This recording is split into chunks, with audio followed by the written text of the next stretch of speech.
Let's take a proper good look at the Malecón, or boardwalk, in Guayaquil.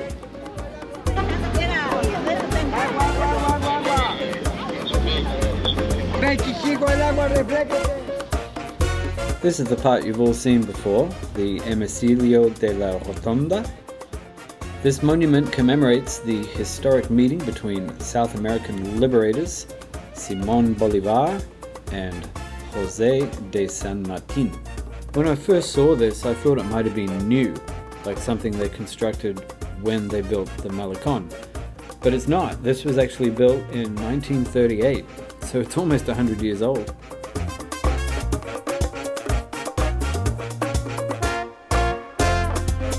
Let's start our tour of the Malecón 2000 at the north end, on the famous cobbled street in Las Peñas. This is one of the oldest streets in Guayaquil, and it has been beautifully restored. This neighborhood is where the city of Guayaquil was founded, and now it's a gorgeous memorial to the past, filled with art galleries and tourist shops.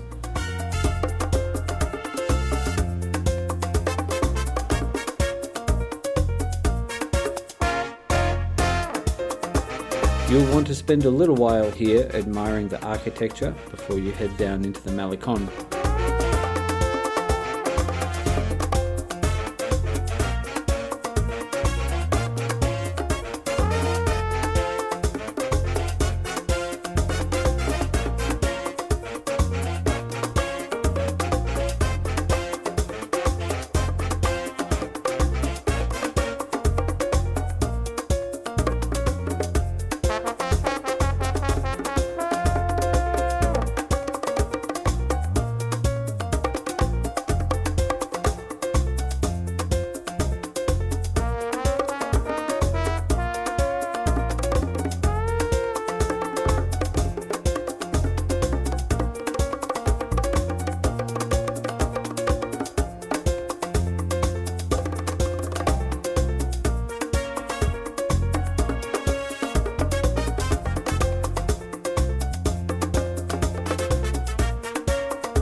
As you come out of this cobbled street, you'll find yourself here, at the north entrance of the Malecón, and also at the base of the 444 stairs that ascend Santa Ana Hill.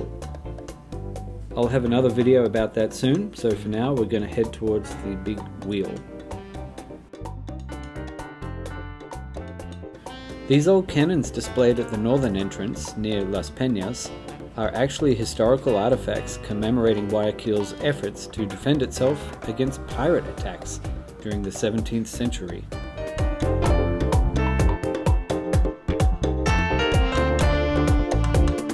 Once you enter the Malecón, you'll walk for a couple of minutes and you'll see a food court, or a patio de comidas, and a couple of ATMs nearby. This whole area is full of security guards. It's very safe. So if you need to get some cash out, but you're a bit worried about doing it elsewhere, this would be a great place to grab some. The Ferris wheel is called the Perla, which of course means the pearl, or if you're Australian, Perla means awesome, as in, wow mate, that was a bloody perla. It is the tallest Ferris wheel in South America at 57 meters, 187 feet. It's pretty fun, the view's great, you should definitely do it. For those of you who are keeping score, the wheel in Brisbane is 60 meters tall, the one in London is 135 meters, but the biggest one in the world right now is in Dubai at 250 meters.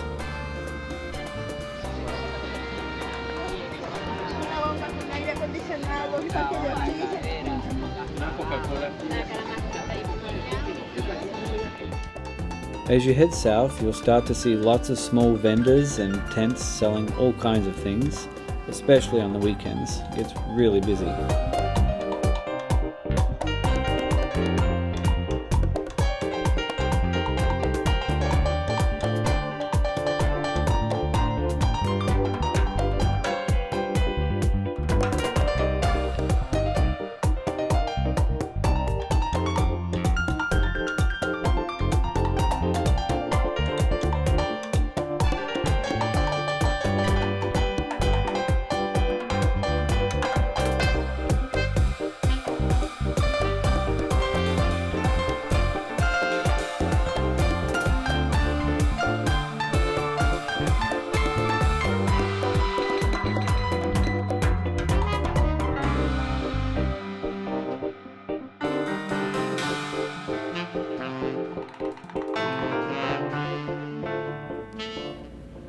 As you can see, this whole area looks very new.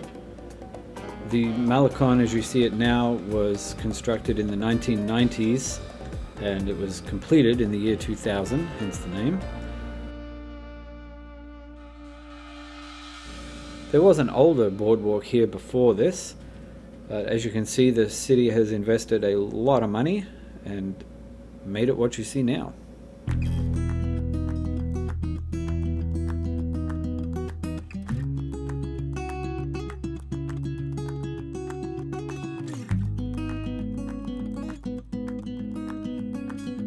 You'll find a few standalone restaurants along the Malecón, including a Sweet and Coffee. This cafe chain was started in Guayaquil in 1997, and now there's about 150 of them across Ecuador.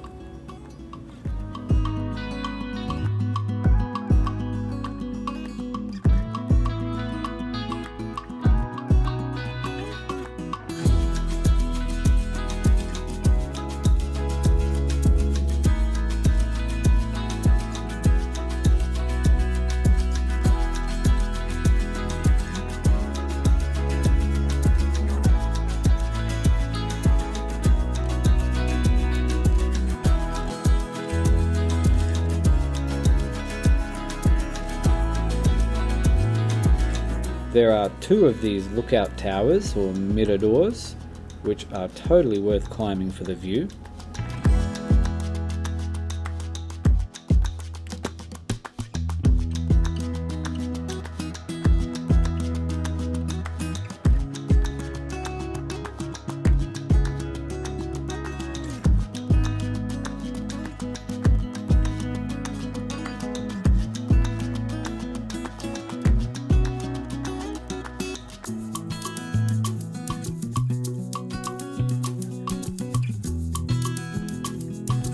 The amount of trees and plant life along the Malecón is really impressive.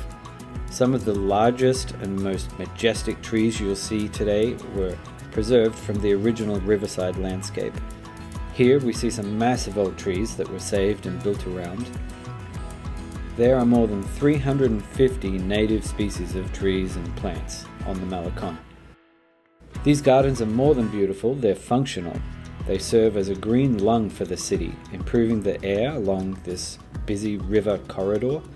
Some of the plants were chosen specifically for their ability to filter pollutants and withstand heat.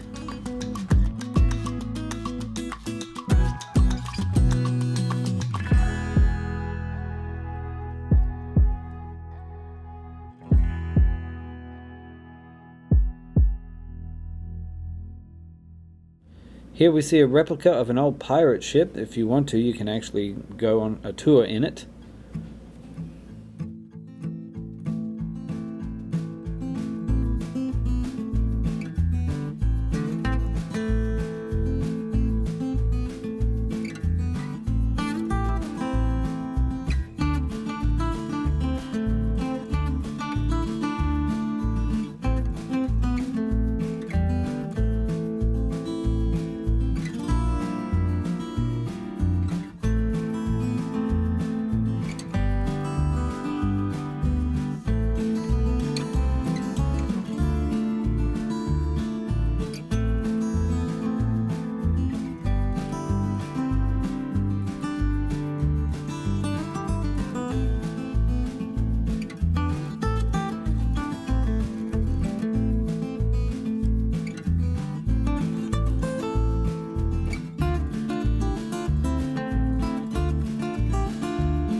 This is the Torre Morisca. It's a clock tower that was built in 1930. However, the clock at the top was actually from 1842. If it's open, you can climb to the top. I've never actually done it, but I believe this is possible.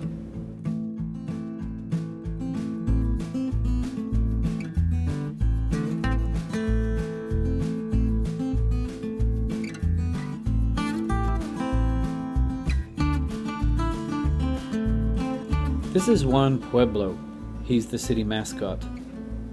He was a popular cartoon character from the early 1900s, and he's supposed to represent the common people of Guayaquil. He was first drawn in 1918, but the 1940s and 1960s is when he was very popular.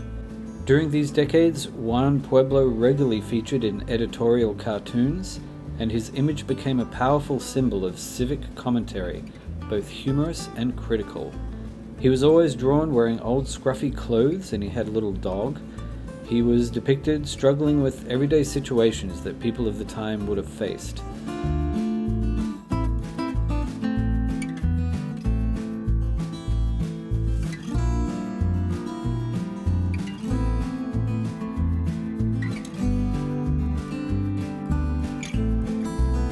If it's a typical hot and humid day as you're exploring the Malecón, you'll be very happy to get to the south end and find this air-conditioned shopping mall.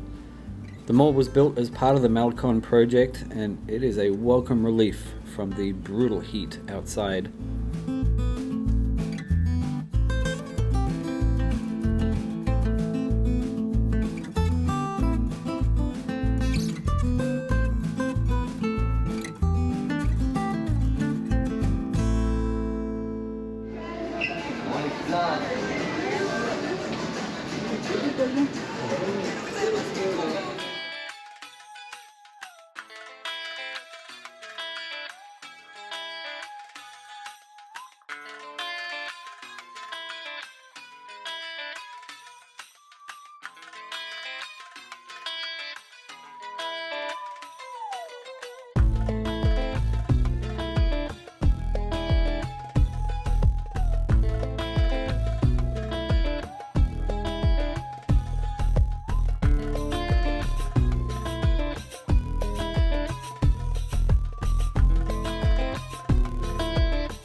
Once you get outside the mall, you can continue south toward the end of the Malecón. Here, you'll find a lot of small local restaurants that serve mostly local food. So if you want a ceviche or a glass of horchata, you'll find it here.